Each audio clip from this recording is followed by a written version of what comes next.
Olá, que a graça e a paz de Deus e de Cristo esteja com você nesse dia. Hoje vamos falar sobre o grande mandamento na lei, ou qual é o grande mandamento na lei. E entendermos aqui qual a mensagem que o Senhor tem para nós. É uma pergunta que foi feita a Cristo e Ele trouxe a resposta e que ela sirva também para mim e para você neste dia. Vamos orar ao Senhor. Amorável Deus, bondoso Pai, te damos graças por tudo que o Senhor é e por tudo que tem feito no nosso viver. Dá-nos a orientação, a iluminação do Teu Santo Espírito e nos guia cada dia para crescermos em graça e conhecimento diante do Senhor. Essas bênçãos te pedimos e agradecemos em nome de Jesus. Amém. No Evangelho de Marcos, capítulo 12, versículos 28 a 30, diz aqui que aproximou-se de Cristo um dos escribas. Provavelmente havia tido uma disputa, o texto diz assim, entre Cristo e quem sabe alguns dos líderes, do qual havia sido feita uma pergunta para Cristo de qual é o grande mandamento. E Cristo aqui passa a orientar, a falar que primeiramente Israel devia reconhecer que o Senhor é único. Ouve Israel, o Senhor é único Senhor. E ele diz que amarás, pois, o Senhor teu Deus de toda a tua alma, de todo o teu entendimento, de todas as tuas forças. Este é o primeiro mandamento.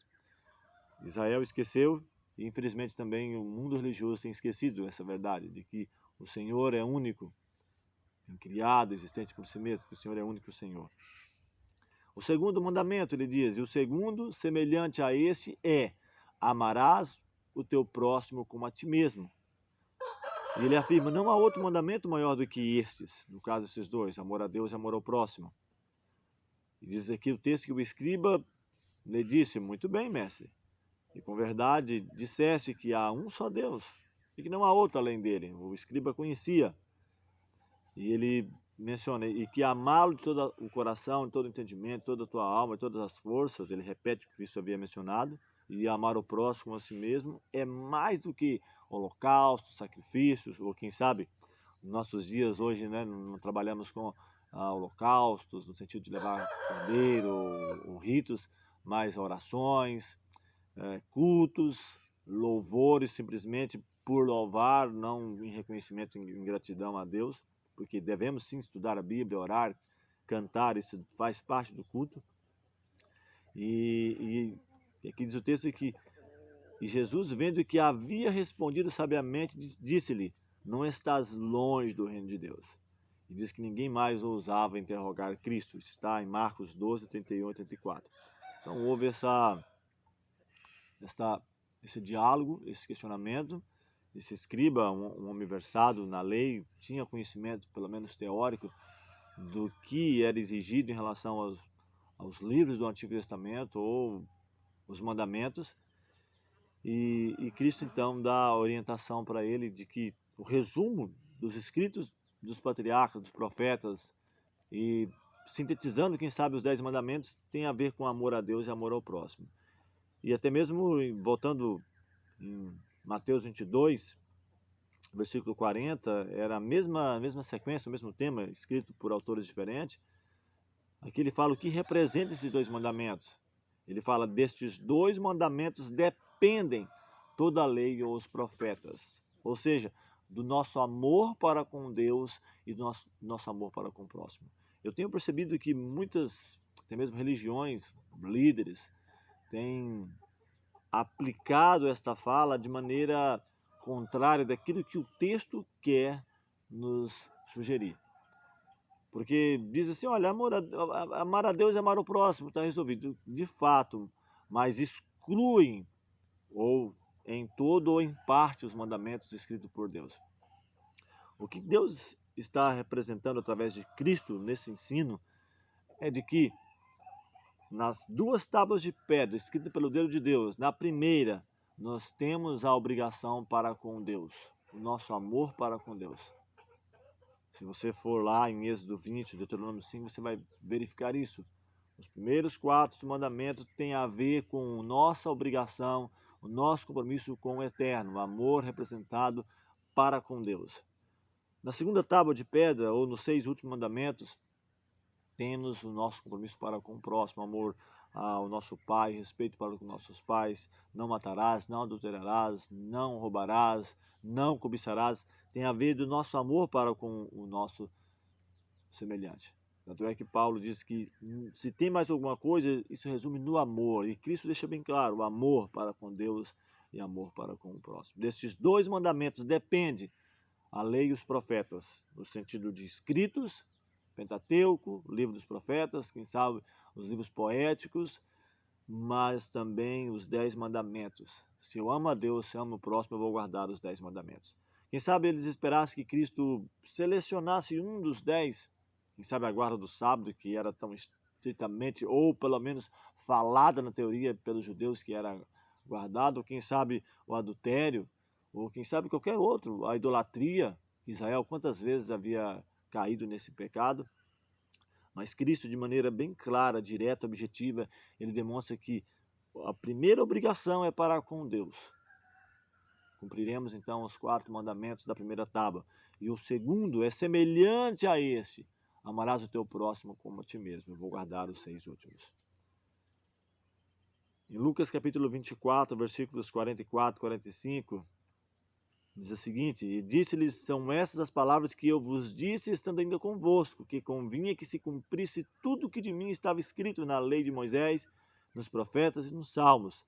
Então abriu-lhes o entendimento para compreenderem as escrituras. Então aqui Cristo faz menção, nesse texto, da Bíblia da época. Ele fala a lei de Moisés, profetas e salmos, os escritos do Antigo Testamento, que pode ser hoje também descrito como os livros históricos, os livros poéticos e os livros proféticos. Isso é bem claro, tudo aquilo que é escrito sobre Cristo ou sobre nossa obrigação para com Ele e para com o nosso semelhante. E dando sequência à explanação do que significa amor para com Deus e para com o semelhante, em Lucas capítulo 10, versículos 25 a 28, é falado aqui sobre o bom samaritano, ou a parábola do bom samaritano. Ele diz que e eis que se levantou um certo doutor da lei, tentando, como eu mencionei, a Cristo, querendo apanhar Cristo, quem sabe em alguma contradição, e dizendo, mestre, que farei para herdar a vida eterna? E ele lhe disse, que está escrito na lei, como lês? Então Cristo remete para os escritos do Antigo Testamento. O que está escrito lá? E respondendo ele disse, ele sabia, ele era doutor da lei, amarás o Senhor teu Deus, todo o teu coração, toda a tua alma. E ele repete tudo aquilo que Cristo havia mencionado, todo o teu entendimento e ao teu próximo como a ti mesmo. E Cristo então, respondeste bem. Na teoria você conhece, faze isto e viverás. E ele então, diz o texto que querendo justificar-se a si mesmo, ele pergunta para Jesus, mas quem é o meu próximo? E aqui o texto, Lucas 10, 29 a 32, que respondendo Jesus, disse para ele, olha, descia um homem de Jerusalém para Jericó. Eles estavam, quem sabe, numa escada decrescente, descendo de Jerusalém para Jericó. Quem sabe, decrescendo na fé, na vida espiritual. E diz o texto que ele caiu nas mãos de salteadores. Poderíamos aplicar, quem sabe, ao inimigo de nossas almas, que quer nos destruir. Ele cai na mão dos salteadores. Diz que eles despojam todos os seus pertences, espancam e retiraram, deixando-o meio morto na beira da estrada. E diz o texto que ocasionalmente, então não era algo constante, mas ocasionalmente descia pelo mesmo caminho um certo sacerdote, líder, conhecimento da lei ele tinha com certeza, e diz que vendo essa pessoa passou de largo, passou distante. Quem sabe eu não quero ser identificado, alguém me encontra, eu estou aqui junto ou tocando essa pessoa, eu posso ser incriminado, ou pelo menos ter que depor ou falar alguma coisa sobre isso. Ele passa de largo. E diz que de igual modo também um levita, chegando àquele lugar, vendo-o, passou de largo, passou de longe. e não se aproximou. Mas Cristo continua a narrativa, diz que um samaritano que ia de viagem chegou ao pé dele, próximo dele, vendo-o, moveu de íntima compaixão. E diz que aproximou-se, atou-lhe as feridas, colocou azeite e vinho, diz que coloca sobre o seu animal, a sua cavalgadura, e leva para uma estalagem e cuidou dele. E diz que ele tinha que continuar a viagem, partindo no outro dia, tirou 2 dinheiros, deu ao hospedeiro e disse, ó, cuida dele para mim. E tudo que você gastar a mais do que isso que eu deixei, quando eu voltar, eu te restituirei, te pagarei. E Cristo então agora dirige para esse doutor da lei uma pergunta, qual destes 3 te parece que foi o próximo daquele que caiu nas mãos dos salteadores? E ele disse, o que usou de misericórdia para com ele. Disse, pois, Jesus, vai e faze da mesma maneira. Percebe o texto que ele nem mesmo cita o nome samaritano, ele fala aquele que usou de misericórdia, porque os judeus não se davam com os samaritanos. E sabe, os judeus se achassem melhores no sentido espiritual, quem sabe até mesmo de cultura, menosprezavam, e Cristo então ilustra nessa parábola que o bom samaritano era o seu caminho. Ele, quem sabe, não se identificava tanto com questões religiosas como os outros 2, mas ele demonstrou compaixão, misericórdia e cuidou daquela pessoa. Agora, como nós devemos demonstrar amor para com Cristo? Em João capítulo 14, 15, ele diz, se me amais, guardareis os meus mandamentos. Então, Cristo está desafiando a você e a mim. Se eu me intitulo servo de Cristo, independente da minha placa religiosa, eu preciso guardar os seus mandamentos. Os seus mandamentos resumidos em 2, amor a Deus e amor ao próximo, mas que, no entanto, engloba os 10 mandamentos. E ele fala mais aqui em João 15, versículos 10 a 14, se guardardes os meus mandamentos, permanecereis no meu amor. Do mesmo modo que eu tenho guardado os mandamentos do meu Pai e permaneço no seu amor. Tenho-vos dito isto para que o meu gozo permaneça em vós, em vocês, e o vosso gozo seja completo. O meu mandamento é esse, que vos ameis uns aos outros, assim como eu vos amei. Ninguém tem maior amor do que este, de dar a alguém a vida pelos seus amigos. Vós sereis meus amigos se fizerdes o que eu vos mando. Quero ser amigo de Cristo. Então é preciso que estejamos dispostos a guardar os seus mandamentos. Não simplesmente em teoria, como muitas vezes se diz, é amar a Deus e amar ao próximo, é só isso. É só isso, mas isso engloba guardar todos os mandamentos. A matemática divina, 10 menos 1 é igual a nada. Vamos ver aqui, Tiago 2, versículos 10 a 13. Diz o seguinte, porque qualquer que guardar toda a lei e tropeçar em um só ponto tornou-se culpado de todos. Porque aquele que disse não cometerás adultério também disse não matarás. Se tu, pois, não cometeres adultério, mas matares, estás feito transgressor da lei. Assim falai, assim procedei, como devendo ser julgados pela lei da liberdade. Porque o juízo será sem misericórdia sobre aquele que não fez misericórdia. E a misericórdia triunfa no juízo. Aqui em Tiago 2, 10 a 13, a lei de Deus é chamada lei da liberdade. Por que lei da liberdade? Porque se eu procuro amar a Deus sobre todas as minhas forças, todo o meu entendimento, e o meu próximo como a mim mesmo, eu vou guardar todos os mandamentos de Deus. E ele fala lei da liberdade, não vou estar sob esse jugo de escravidão, sendo preso. A lei de Deus não nos salva, mas ela nos mostra como um espelho onde está a minha falha. E a graça de Cristo me cobre, eu indo a Ele com fé. Porque é assim que Cristo nos ensina. E infelizmente o mundo religioso tem esquecido isso. Tem se colocado numa plataforma de falsa segurança, que é amor a Deus e amor ao próximo, e se sente na liberdade de excluir alguns dos mandamentos, quando não em todo, mas em parte, e dizer que está seguro em relação a isso. Em Romanos capítulo 7, versículo 7 a 10, diz, que diremos, pois, é a lei pecado? Ele diz, de modo nenhum. A lei não é pecado. Mas ele diz, eu não conheci o pecado senão por ela. Como mencionei, a lei não nos salva, mas ela nos mostra onde está o nosso problema. E então vamos a Cristo. Ele diz, eu não teria conhecido a concupiscência se a lei não dissesse, não cobiçarás. Mas ele diz, mas o pecado, tomando ocasião pelo mandamento, operou em mim toda a concupiscência. Porquanto sem a lei estava morto o pecado, e eu em algum tempo vivia sem lei.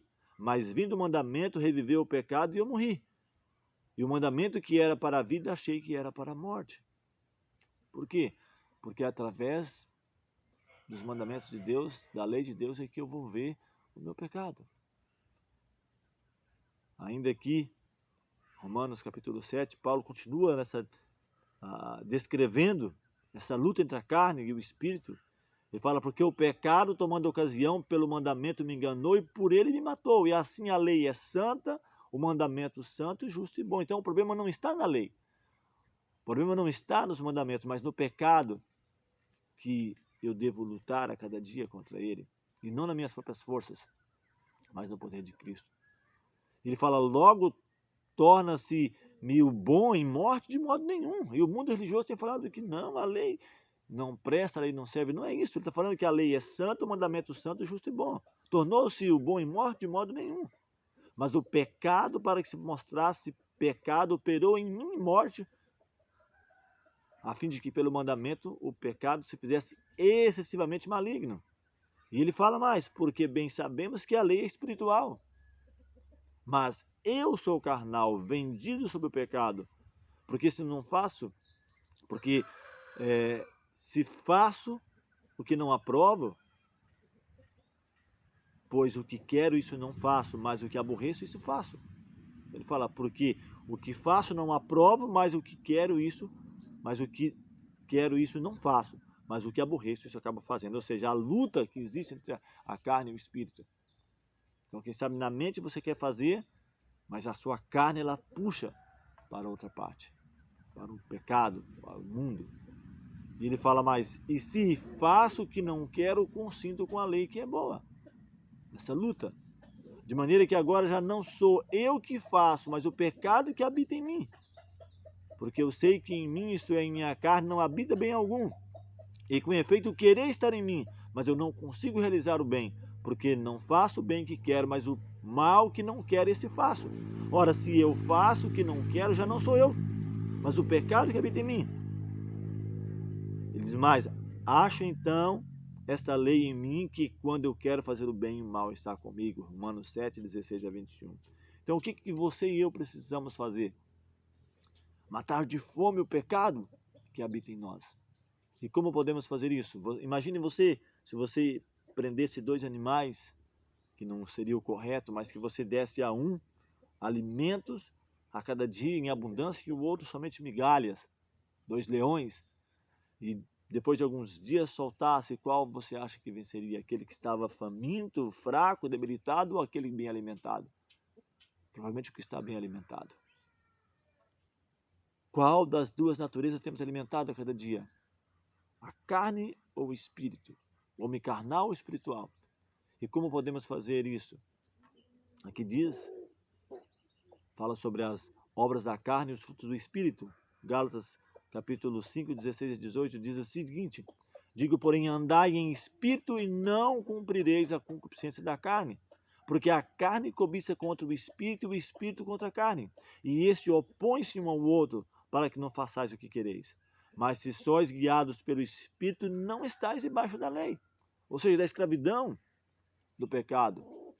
E ele fala para nós, porque as obras da carne são manifestas, as quais são adultério, prostituição, impureza, lascívia, idolatria, feitiçaria, inimizades, porfias, emulações, iras, pelejas, dissensões, heresias, invejas, homicídios, bebedices, glutonarias e coisas semelhantes a essas, acerca das quais vos declaro, como já antes vos disse, que os que cometem tais coisas não herdarão o reino de Deus.